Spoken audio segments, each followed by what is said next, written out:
पहलगाम आतंकी हमले के बाद केंद्र में गहमागहमी है। आज केंद्र सरकार ने सर्वदलीय बैठक बुलाई है, लेकिन इसमें बिहार के मुख्यमंत्री नीतीश कुमार की पार्टी जनता दल यूनाइटेड के नेता नहीं रहेंगे।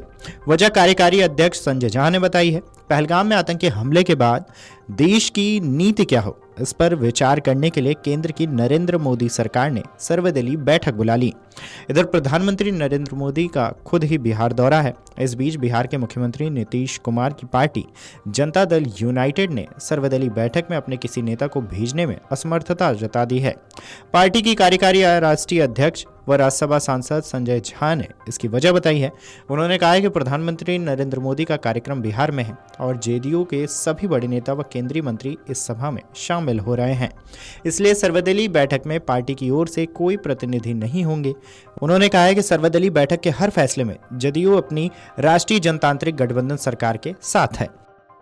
बता दें कि दक्षिण कश्मीर के पहलगाम में आतंकी हमले के बाद सुरक्षा मामलों की कैबिनेट बैठक समिति सीसीएस की बैठक में कई बड़े फैसले लिए गए हैं। विदेश सचिव विक्रम मिस्त्री ने एक प्रेस कॉन्फ्रेंस को संबोधित करते हुए इसकी जानकारी दी। मिस्त्री ने कहा है कि प्रधानमंत्री की अध्यक्षता में सीसीएस की बैठक हुई है। सीसीएस को पहलगाम में मंगलवार को हुए आतंकवादी हमले के बारे में विस्तार से जानकारी दी गई है, जिसमें 25 भारतीय और एक नेपाली नागरिक मारे गए थे।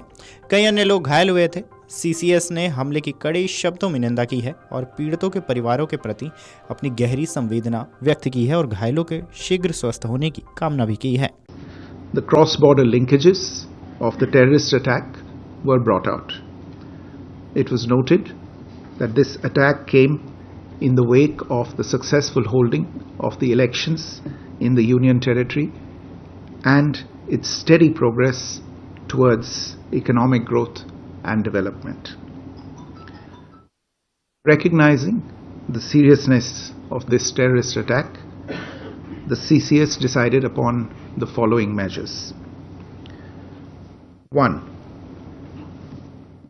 The Indus Waters Treaty of 1960 will be held in abeyance with immediate effect until Pakistan credibly and irrevocably abjures its support for cross-border terrorism.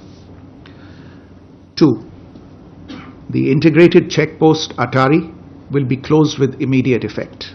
Those who have crossed over with valid endorsements may return through that route before 1 May 2025. 3. Pakistani nationals will not be permitted to travel to India under the SAARC visa exemption scheme visas. Any SVES visas issued in the past to Pakistani nationals are deemed cancelled. Any Pakistani national currently in India under SVES visa has 48 hours to leave India. 4. The Defence, Military, Naval and Air Advisors in the Pakistani High Commission in New Delhi are declared persona non grata. They have a week to leave India. India will be withdrawing its own Defence, Navy and Air Advisors from the Indian High Commission in Islamabad. These posts in the respective High Commissions are deemed annulled. Pahalgam की बायसरन घाटी में मंगलवार को आतंकी हमले हुए। इस आतंकी हमले में 26 पर्यटकों की जान गई, जबकि 17 पर्यटक घायल हैं। आतंकियों ने पर्यटकों को निशाना बनाते हुए गोलीबारी की। आतंकी हमले के बाद बुधवार सुबह से सेना से लेकर एनआईए, पुलिस और अन्य एजेंसी अलर्ट मोड पर हैं। ड्रोन और हेलीकॉप्टर से चप्पे चप्पे पर निगरानी की जा रही है। इतना ही नहीं, हमले के बाद अब आतंकियों की तलाश जारी है। जम्मू कश्मीर से दिल्ली तक हाई अलर्ट है। बायसरन घाटी में हुए हमले में शामिल 2 स्थानीय आतंकियों की पहचान कर ली गई है। 2 पाकिस्तानी आतंकियों की भी पहचान हुई है। मंगलवार को आतंकियों ने करीबन 20 मिनट तक AK-47 से गोलीबारी की थी। स्थानीय आतंकियों के नाम आदिल अहमद ठाकुर और आशिफ शेख बताए जा रहे हैं। वीडियो डेस्क अमरउजाला.com। अगर आप ये वीडियो YouTube पर देख रहे हैं तो हमारे चैनल को सब्सक्राइब कर बेल आइकन दबाएं और Facebook पर देख रहे हैं तो हमारे पेज को लाइक करें। 8 मिलियन प्लस सब्सक्राइबर, आपके इस भरोसे के लिए बहुत धन्यवाद।